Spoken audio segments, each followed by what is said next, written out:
Hello everyone, हामी चाहिँ class 3 को म्याथमेटिक्स स्टडी गरिरहेका छौँ र क्लास 3 को म्याथमेटिक्स स्टडी गर्दै आज हामी सोलिड सेप्सहरूको बारे स्टडी गर्न गइरहेका छौँ है। अगाडिको भिडियोजहरुमा हामीले सर्कल, रेक्टेंगल, क्वाड्रिलेटरलहरू, ट्रायंगलहरूको बारे स्टडी गरेका थियौँ र अब सोलिड सेप्सहरूको बारे स्टडी गर्न गइरहेका छौँ। सोलिड सेप्सहरूलाई चाहिँ के भनिन्छ, सुरुमा बुझ्नुपर्ने कुरा भनेको यिनीहरूलाई 3 डाइमेन्सनल भनिन्छ। यहाँनिर एउटा कुरा आएको छ, डाइमेन्सनको कुरा। के हो त डाइमेन्सन भनेको भन्ने खोजिरहेछ। थोरै बुझौँ। जस्तै पोइन्ट भनेर हामीले सुरु च्याप्टरमा स्टडी गरेका थियौँ, सुरुको भिडियोमा। पोइन्ट भनेको यसको 0 डाइमेन्सन छ। एकैछिनमा हामी हेरिहाल्छौँ के हो 0 डाइमेन्सन भनेको। त्यसपछि आउँछ लाइन। जस्तै मैले यसरी लाइन बनाएँ भने लाइन सेगमेन्टै भन्दा नि हुन्छ। यो लाइन सेगमेन्ट भनेको 1 डाइमेन्सनको हुन्छ। त्यसपछि हामीले रेक्टेंगल, क्वाड्रिलेटरल, स्क्वायर, सर्कलहरूको बारेमा हेऱ्यौँ। जस्तै मैले यसरी एउटा सेप बनाएँ भने यो के हुन्छ, 2 डाइमेन्सनल हुन्छ। यो चाहिँ 2 डाइमेन्सनको हुन्छ है। 2 डाइमेन्सन हुन्छ। 0 डाइमेन्सन, 1 डाइमेन्सन, 2 डाइमेन्सनको कुराहरू यहाँ। अब त्यसपछि जुन सोलिड सेप्सहरू पढ्न गइरहेका छौँ त्यो 3 डाइमेन्सनको छ। 0 डाइमेन्सन भन्न खोजेको के हो भने यसलाई अब तपाईहरुले के गर्न सक्नु हुँदैन, सानो सानो बनाएर छुट्याउन सक्नु हुँदैन। ठीक छ। पोइन्टलाई तपाईले काट्न सक्नु हुँदैन। ठीक छ।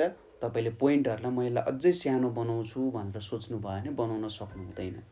तर जुन 1 डाइमेन्सनको कुरा छ, यो 1 डाइमेन्सनलाई तपाईले 0 डाइमेन्सनहरुबाट 1 डाइमेन्सन बनाउन सक्नुहुन्छ। जस्तै लाइनलाई तपाईले काट्दै काट्दै काट्दै काट्दै सानो सानो पोइन्ट्सहरु चाहिँ बनाउन सक्नुहुन्छ है।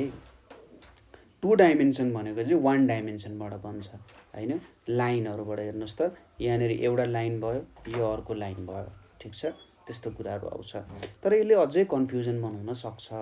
जस्तै अलिकति अर्को एक्जाम्पल हेरौँ। सपोज मसँग एउटा कमिला छ है। मसँग एउटा कमिला छ। सोच्नुस् कि कमिलाको लागि हिड्ने बाटो केही पनि छैन, मैले उसलाई यसरी बन्द गरेर राखेको छु। ठीक छ। कमिलालाई मैले यसरी बन्द गरेर राखेको छु भने ऊ माथि यता यता कतैतिर पनि जान सक्दैन, ऊ हल्लिनै सक्दैन हैन। कतै पनि उसले हिड्ने बाटो नै छैन भने त्यो भनेको बुझ्नुस् 0 डाइमेन्सन हो। कमिला कतै पनि हिड्न सक्दैन भने त्यो के भयो त, 0 डाइमेन्सन भयो। कमिला अब अगाडि पनि बढ्न सकेन, पछाडि माथि तल कतै हिड्न सक्दैन, त्यहीनेरि बसेको बसै छ भने त्यो 0 डाइमेन्सन भयो। अब तपाईले कमिला बस्ने ठाउँ त काट्दिनु भयो। ठीक छ। यो कमिला बाहिर निक्लिन सक्यो अरे, तर कमिलाको अगाडि एउटा तार मात्रै छ। यसरी तपाईले एउटा तार राख्दिनु भयो भने के हुन्छ त, अब यता पनि झर्छ उता पनि झर्छ। यहाँ मुनि चाहिँ के छ त, सोच्नुस् कि पुरै आगो बलिरहेछ अरे यहाँ है। यहाँनेर चाहिँ पुरै के छ त, आगो बलिरहेछ। यता तल यहाँनेर पुरै आगो बलिरहेछ अरे भने कमिलाले त बुझ्छ त्यो आगोले पोल्यो भने त म गएँ, भस्म भयो हैन। त्यसैले कमिलाले अब के गर्न सक्यो, कि त अगाडि मात्रै हिड्न सक्छ हैन, कि त कमिला अगाडि मात्रै हिड्न सक्छ। हिडेर अब सायद यो कमिला यहाँनेरिसम्म पुग्न सक्ला हैन। यो कमिला यहाँसम्म पुग्न सक्ला। यसरी हिडेर अगाडि जान सक्ला र पछाडि पनि जान सक्छ। अगाडि आएको कमिला यसरी पछाडि पनि जान सक्छ। तर ऊ साइड टु साइड हिड्न सक्दैन हैन। ऊ अलिकति पनि यतापट्टिको साइड पनि जान सक्दैन, अर्को साइड पनि जान सक्दैन। त्यतातिर हल्लियो भने के हुन्छ, ऊ त आगोमा छिरिहाल्छ हैन। त्यसैले यो भनेको चाहिँ 1 डाइमेन्सन भयो। यदि तपाई एउटा ठाउँमा मात्रै हिड्न सक्नुहुन्छ, कि त तपाई अगाडि मात्रै जान सक्नुहुन्छ, कि तपाई पछाडि मात्रै जान सक्नुहुन्छ, अगाडि पछाडि मात्रै गर्न सक्नुहुन्छ भने त्यो 1 डाइमेन्सन भयो। ठीक छ। अब आयो पालो 2 डाइमेन्सनको। 2 डाइमेन्सन भनेको चाहिँ तपाईलाई अब के गर्नु भयो हैन, कमिलामाथि माया लाग्यो भनेर तपाईले यस्तो खालको एउटा चकटी बनाइदिनु भयो। कमिलाको लागि एउटा यसो खालको चकटी बनाइदिनु भयो है। यो चकटीमा टक्क तपाईले माथि कमिलालाई के गर्नुभयो, राख्नुभयो यहाँनेर। यो चकटी छ एउटा। यो चकटीमा हाम्रो कमिला चाहिँ अब हिड्छ भनेर तपाईले सोच्नु भयो हैन। र यो चकटीमा हाम्रो कमिलालाई चाहिँ हिडाउनु भयो है। यहाँनेर अब कमिला कसरी हिड्न सक्ला त। अब यहाँ पनि तपाईले के गर्नु भयो त, जुन चकटीको तल छ यो तल पनि के गरिदिनु भयो, आगो लगाइदिनु भयो। यता सबै वरिपरि के छ त, यसरी आगो लागिरहेछ है। यता सबैतिर यहाँनिर आगो लागिरहेछ भने अब यो कमिला यो चकटीमा कसरी हिँड्न सक्ला त? सपोज यो मैले कमिला बनाएँ भने यहाँनिर एउटा कमिला छ भने ऊ अगाडि जान सक्छ, पछाडि पनि जान सक्छ। त्यसै गरी ऊ यो साइडमा पनि जान सक्छ, यो साइडमा पनि जान सक्छ। तर ऊ माथि जान सक्दैन, तल जान सक्दैन। सोच्नुस् माथि पनि आगो लागिरहेछ, तल पनि आगो लागिरहेछ भने ऊ चाहिँ अगाडि पछाडि साइड टु साइड जान सक्छ नि, लेफ्ट टु राइट पनि जान सक्छ, फ्रन्ट ब्याक पनि जान सक्छ हैन, तर अप डाउन जान सक्दैन। त्यसैले यो चाहिँ 2 डाइमेन्सन भयो, किनभने ऊ दुईतिर मात्रै जान सक्यो हैन। ठिक छ, कि अगाडि अगाडि अथवा पछाडि जान सक्यो अथवा साइड टु साइड जान सक्यो, माथि तल त जान सक्दैन हैन। त्यही भएर यो चाहिँ के भयो त 2 डाइमेन्सन भयो। जब कमिला यसरी हिँड्न सक्छ यो भनेको 2 डाइमेन्सन भयो। अब जुन सोलिड फिगर हामीले स्टडी गर्छौँ यसमा चाहिँ 3 डाइमेन्सनको कुरा आउँछ। 3 डाइमेन्सन भनेको अब के भयो त, कमिला चाहिँ माथि तल पनि जान सक्यो, कमिला लेफ्ट टु राइट पनि जान सक्छ हैन, लेफ्ट टु राइट पनि जान सक्छ। त्यसै गरी फरवर्ड ब्याकवर्ड पनि जान सक्छ हैन, फरवर्ड ब्याकवर्ड पनि जान सक्छ। अथवा कमिला चाहिँ के गर्न सक्छ, अप डाउन पनि गर्न सक्छ। जसरी हामी यहाँनिर बसेर सक्छौँ नि, जसरी तपाईँ अगाडि पछाडि हिँड्न सक्नुहुन्छ, लेफ्ट टु राइट हिँड्न सक्नुहुन्छ अथवा उफ्रिन पनि सक्नुहुन्छ नि, हो त्यो भनेको चाहिँ 3D भयो, किनभने तपाईँ अब माथि तल पनि जानुभयो। त्यसैले 1 डाइमेन्सनले के बुझाइरहेको हुन्छ, तपाईँ अगाडि पछाडि मात्रै जान सक्नुहुन्छ। 2 डाइमेन्सनले के बुझाउँछ त, तपाईँ अगाडि पछाडि साइड साइड हिँड्न सक्नुहुन्छ। 3 डाइमेन्सन भनेपछि के हुन्छ, तपाईँ चाहिँ माथि तल पनि जान सक्नुहुन्छ। यसको मतलब के भयो त, यहाँनिर डाइमेन्सनले के दिँदो रहेछ त खासमा भन्दा तपाईँ कति ठाउँ चाहिँ हिन्डुल गर्न सक्नुहुन्छ हैन, कति ठाउँ तपाईँलाई हिन्डुल गर्न दिएको छ भन्ने कुरा नै डाइमेन्सनको कुरा भयो। 3 डाइमेन्सनमा तपाईँ माथि तल सबै जान सक्नुहुन्छ। ठिक छ, यो कुरा भयो। जस्तै पोइन्टमा केही पनि हुँदैन, लाइन भनेको एउटा लम्बाइ लेन्थ मात्रै भयो हैन। त्यसै गरी जब 2 डाइमेन्सनमा आउँछन्, हामीले रेक्टेङ्गलमा पढाएको थियौँ नि, सबैभन्दा लामो साइड लेन्थ, यतापट्टि ब्रेथ, यति कुरा भयो। जस्तै जुन पेपरमा तपाईँ हेरिराख्नु भएको छ त्यो 2 डाइमेन्सनल हो। तपाईँ यसमा माथि मुनि देखाउन सक्नुहुन्छ ल, त्यो भ्रम मात्रै हुन्छ, तर एउटा भ्रम क्रिएट जस्तो गरेको हुन्छ, इल्युजन भन्छ नि त्यसलाई। त्यो साँच्चैमा एक्जिस्ट त हुँदैन, तर देखिए जस्तो मात्रै हुन्छ। अब 3D मा चाहिँ रियल्ली के हुन्छ भने तपाईँ त्यसमा चाहिँ लेन्थ, ब्रेथ र हाइट भन्ने कुराहरू हुन्छ। ठिक छ, हो यो कुराहरू त्यहाँनिर आउँछ। अब 3D को सेप्सहरू के हुन्छ त, अब एउटा कुरा पनि छ 3D मा चाहिँ भोल्युमको कुरा पनि आउँछ। भोल्युमको कुरा छ, एउटा एरियाको कुरा छ है। एरिया भनेको कति एरिया कभर गर्न सक्छ, कति ठाउँ कभर गर्न सक्छ भन्नु चाहिँ एरिया हो हैन। जस्तै मेरो यो पेपरले सपोज 12 सेन्टिमिटर कभर गराएको छ भने यसको एरिया भनेको 12 सेन्टिमिटर स्क्वायर जति हुन सक्ला हैन। त्यसको बारे छोडिदिउँ, भोल्युम भनेको हेरौँ। अब जस्तै तपाईसँग एउटा गिलास छ, ठिक छ, यहाँनिर मैले एउटा गिलास बनाएँ। यो गिलासले आफ्नो वरिपरि कति ठाउँ ओगटेको छ त्यो भन्नु चाहिँ के हो, एरिया हो। भोल्युम भन्न सक्नु चाहिँ के हो, यो गिलासमा कति पानी अट्छ भन्नु चाहिँ के हो त, भोल्युम हो। आफूले कति लिन सक्छ भन्नु चाहिँ के हो त, भोल्युम भयो हैन। जस्तै तपाईको पेटले कति खाना अड्याउन सक्छ त्यो भनेको भोल्युम भयो भने त्यो पेटले चाहिँ आफैले कति ठाउँ ओगटेको छ भन्नु के हुन्छ त, त्यो चाहिँ एरिया हुन जान्छ। ठिक छ, र एरिया भन्ने कुरा, भोल्युम भन्ने कुरा चाहिँ 3D मा मात्रै हुन्छ, 2D मा भोल्युम हुन सक्दैन, किनभने त्यसमा हाइट आउँदैन।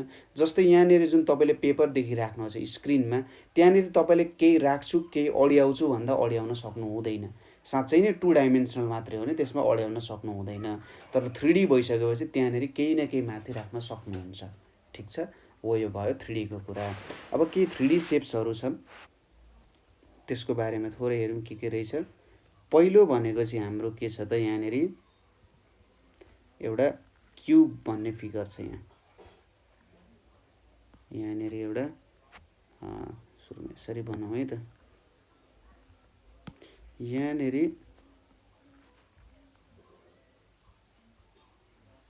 यसरी मैले बनाएँ, यहाँनिर भयो, यतापट्टि भयो, यसरी यो एउटा फिगर भयो है। यसलाई चाहिँ जेनरली के भनिन्छ त क्युब भनेर भनिन्छ। ठिक छ, अघि हामीले भन्यो के हुन्छ त यसमा लेन्थ ब्रेथ हाइट हुन्छ। जस्तै यो भनेको लेन्थ भयो हैन, यो भनेको ब्रेथ भयो रे, र यतापट्टि के हुन्छ हाइट हुन्छ। कति माथि जान सक्छ त्यो हाइट हुन्छ है। अब क्युबमा चाहिँ के हुन्छ जेनरली भन्दा अलि मजाले बनाउँ होला। सपोज यहाँनिर भयो, यतापट्टि मैले यसरी लिँदैछु यहाँनिर हेरौँ है त।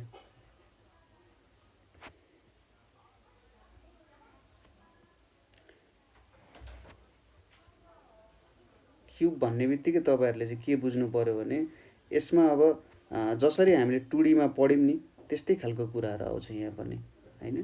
2D मा हामीले सपोज स्क्वायर भनेको रेक्टेंगलको एउटा स्पेशल फिगर हो भने जस्तै पढाएको थियौं। यहाँ पनि त्यस्तै नै कुराहरु आउन जान्छ। यहाँनिर आयो र यहाँनिर मैले यसरी जोडे हैन। ठ्याक्कै यहाँनिर यसरी यो भन्दा नि यसरी चाहिँ जोडौं होला। यहाँनिर सम्म आयो, त्यसपछि यहाँसम्म आयो, त्यसपछि यहाँसम्म आयो रे। ठीक छ, अब यहाँनिर के छ त यो लेन्थ भयो रे, लेन्थ भयो, यतापट्टि ब्रेथ भयो रे यो, र यो भनेको हाम्रो हाइट भयो रे है। यसमा चाहिँ length is equals to breadth is equals to height हुन्छ। जसरी एउटा स्क्वायर हुन्छ नि त्यो जसमा लेन्थहरु सबै इक्वल हुन्छ, यसमा चाहिँ लेन्थ ब्रेथ हाइट सबै इक्वल हुन जान्छ। अर्को हुन्छ क्युबोइड। क्युबोइड भनेको चाहिँ कस्तो हुन्छ त भन्दा सपोज मैले यहाँनिर एउटा लिए, त्यसपछि यतापट्टि बनाए, यतापट्टि बनाए, यसलाई जोडे यतापट्टि है। यहाँनिर यसरी तल तान्यो, यहाँनिर यसरी थोरै तल तान्यो, यतापट्टि तान्यो र यतापट्टि तान्यो फेरि, र यसलाई यहाँनिर जोड्न गयो है। अब यहाँनिर त यो लेन्थ भयो हैन, र यो ब्रेथ हुन गयो यतापट्टिको है, र यो भनेको के हुन्छ त हाइट हुन जान्छ। यसलाई हाइट भनेर भनिन्छ। यहाँनिर चाहिँ लेन्थ ब्रेथ हाइट इक्वल हुँदैन। ठीक छ, यसलाई चाहिँ क्युबोइड भनेर भन्छ। यो शेपलाई चाहिँ क्युबोइड भनेर भन्छ। ठीक छ, त्यसपछि आउँछ अर्को स्फियर भन्ने कुरा आउँछ। जसरी सर्कल हुन्छ त्यसैगरी 3D मा एउटा स्फियर भनेर हुन्छ। जस्तै हामीले खेल्ने फुटबलहरु तिनीहरुलाई चाहिँ 3D भनेर भनिन्छ। ठीक छ, हामीले जुन फुटबलहरु खेल्छौं नि तिनीहरुलाई चाहिँ 3D भनेर भनिन्छ। त्यहाँनिर त हावा भर्न सकिन्छ हैन। त्यो शेपमा त हामीले के गर्न सक्छौं, हावा भर्न सक्छौं नि त।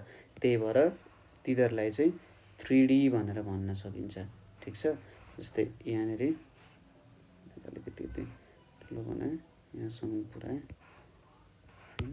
त्यसैगरी यतापट्टिबाट पनि बनायो भने सायद अलिकति देखिन्छ कि बुझिन्छ कि त भएन। यहाँनिर ल यसरी मैले बनाएँ हैन। जस्तै फुटबल इमेजिन गर्नु न, त्यो फुटबल भनेको के हुन्छ त स्फियर हुन जान्छ। यो शेप भनेको फुटबल शेप हुनु चाहिँ स्फियर हो। त्यसैगरी अर्को छ यहाँनिर अब सिलिन्डर। सिलिन्डर भनेको तपाईको ग्यासको सिलिन्डर जस्तै हुन्छ शेप हैन, हो त्यसलाई चाहिँ के भन्छ सिलिन्डर हुन्छ। यसरी दुईटा साइडहरुमा सर्कल जसरी राखेको हुन्छ नि, हो यसलाई नै चाहिँ के भनिन्छ त सिलिन्डर भनेर भनिन्छ। ठीक छ, अलिकति ठुलो भयो होला। ल यो चाहिँ के भयो हाम्रो सिलिन्डर हुन गयो है, यो सिलिन्डर भयो। अर्को शेप हुन्छ कोन। जुन तपाईले आइसक्रिम खानुहुन्छ नि त्यसलाई के भनेर भनिन्छ त कोन भनेर भनिन्छ। यसरी उल्टो आइसक्रिम खाने जुन उल्टो गरी राख्यौं भने यसलाई चाहिँ कोन भनेर भनिन्छ। यहाँ भित्र अब तपाईहरुले केस राख्न सक्नुहुन्छ। यहाँनिर यसरी फिल अप गरेर तपाईले राख्न सक्नुहुन्छ यदि राख्न मिल्ने वाला छ भने। तर पनि यसरी तपाईहरुले खाली बनाएर यहाँ भित्र चाहिँ केही न केही कुराहरु भर्न सक्नुहुन्छ हैन। यहाँनिर पनि केही भर्न सक्नुहुन्छ। ठीक छ, यहाँनिर तपाईले पानी राख्न सक्नुहुन्छ। सिलिन्डरमा के राखेको हुन्छ, ग्यास राखेको हुन्छ नि हैन, हो त्यसरी राख्न सक्नुहुन्छ यहाँनिर। त्यसैगरी यसमा तपाईले सपोज हावै भरेर राख्न सक्नु होला। यो त हाम्रो फुटबल भयो, फुटबलमा त जेनरली हामी हावा भर्छौं। त्यसैगरी तपाईको साइकलको ट्युबहरु हुन्छ नि, जुन त्यो टायरहरु, त्यो टायरको पनि आफ्नै शेप हुन्छ। त्यसलाई चाहिँ रिङ भनेर भनिन्छ। त्यो रिङ भनेको चाहिँ जस्तै तपाईले सिलिन्डरलाई सानो बनाउनु भयो, दुई साइडबाटै कुच्याउनु भयो हैन, कुच्याएर तपाईले सानो बनाउनु भयो भने त्यसलाई के भनिन्छ त रिङ भनेर भनिन्छ। ठीक छ, हो यो कुराहरू हुन्छ। हामीले हेऱ्यौँ के हेऱ्यौँ, क्युब हेऱ्यौँ, क्युबोइड हेऱ्यौँ, स्फियर हेऱ्यौँ, कोन हेऱ्यौँ, सिलिन्डर हेऱ्यौँ है। अब तपाईँहरूले बुझ्नुहुन्छ यदि के प्रपर्टिज भयो त अब पछि पनि हामी हेर्छौँ। जस्तै कोन भनेको कस्तो हुने भयो भन्दै यस्तो ठ्याक्कै तपाईँले आइसक्रिममा खाने कोन जस्तो भयो। अर्को छ सिलिन्डर, सिलिन्डर भनेको तपाईँको ग्यासको सिलिन्डरहरू जस्तो भयो होइन, ग्यासको सिलिन्डरहरू हुन्छ हो त्यस्तो भयो। स्फियर भनेको फुटबल जस्तो भयो होइन। क्युबोइड भनेको जुन किताब तपाईँ पढिराख्नु भएको छ त्यो सेप पनि क्युबोइडै हो है, क्युबोइड हुन्छ। अब क्युब भनेको तपाईँले रुबिक्स क्युबहरू देख्नु भएको छ कि, हो त्यो एउटा क्युब हो। त्यसै गरी तपाईँले लुडो खेल्ने गोटी हुन्छ नि, हो त लुडो खेल्ने गोटी पनि के हुन्छ, क्युबै हुन्छ है। त्यसलाई पनि क्युबै भनेर भन्न सकिन्छ। ठिक छ, हो यस्तो कुराहरू आउँछ होइन। अब त बुझ्नुभयो होला, कोन चिन्नुहुन्छ, सिलिन्डर पनि चिन्न सक्नुहुन्छ, स्फियर चिन्न सक्नुहुन्छ, क्युबोइड पनि चिन्न सक्नुहुन्छ, क्युब पनि चिन्न सक्नुहुन्छ। ठिक छ। अब तपाईँहरूलाई कहिलेकाहीँ सोध्ला यहाँनिर कतिवटा फिगर्सहरू छ गन भनेर सोध्न सक्छ होइन। जस्तै अब यो कोनलाई नि के गर्न सक्छ त, यो कोन भन्ने फिगर छ एउटा, कोन भन्ने फिगरलाई नै दिएर अब यो कतिवटा कोन छ कतिवटा छ भनेर सोध्न सक्छ। जस्तै तपाईँले यहाँनिर लेख्देला, यहाँनिर एउटा कोन बनायो यसले यसरी होइन, त्यसपछि एउटा यसरी स्फियर बनायो अरे, स्फियर बनाउँदाखेरि यहाँनिर यसरी दियो, यो यसरी यहाँनिर दियो होइन। त्यसै गरी यसरी एउटा सेप बनाउला होइन, यहाँनिर त्यसपछि यसरी एउटा सेप आउला, अर्को एउटा सेप आउला यहाँनिर होइन यसरी। त्यसपछि फेरि यस्तो खालको एउटा सेप दिएला यहाँनिर होइन। त्यसपछि यहाँनिर अर्को के दिन सक्ला त, यस्तो खालको सेप आउला यहाँ अर्को, जस्तै यसरी एउटा सेप दिएला। तपाईँलाई सोध्यो अरे यहाँनिर कतिवटा सिलिन्डर छ यहाँनिर, अथवा कतिवटा सिलिन्डर कतिवटा कोन छ भन्दा कतिवटा छ होला भनेर भन्नु होला। यहाँनिर एउटा कोन छ, अरू कोन त छैन। यो एउटा स्फियर भयो, यहाँनिर एउटा स्फियर छ। यहाँनिर दुईवटा सिलिन्डर छ होइन, यो र यो एउटा सिलिन्डर भयो। यहाँनिर एउटा क्युब छ र यहाँनिर एउटा क्युबोइड छ होइन। जे होस् काउन्ट त गर्ने हो, काउन्ट त गर्न तपाईँले मजाले सकिहाल्नुहुन्छ। यहाँ हामीले आज सोलिड सेप्सको बारे थोरै स्टडी गऱ्यौँ है। हामीले अब यिनीहरूको बारे अलिकति हेर्छौँ। जेनरली हामी चाहिँ क्युब र क्युबोइडको बारेमा हेर्छौँ र स्फियर, सिलिन्डर, कोनको बारेमा पनि हेर्छौँ है। ठिक छ, यहाँ चाहिँ थोरै रिभ्यू गऱ्यौँ हामीले के रहेछ त यो कुराहरू भनेर। यहाँसम्म केही बुझ्नु भएन भने कमेन्ट गर्न सक्नुहुन्छ, अथवा हामीलाई 9849595895 मा कल गर्न सक्नुहुन्छ है। आजको लागि यति नै। Thank you for watching.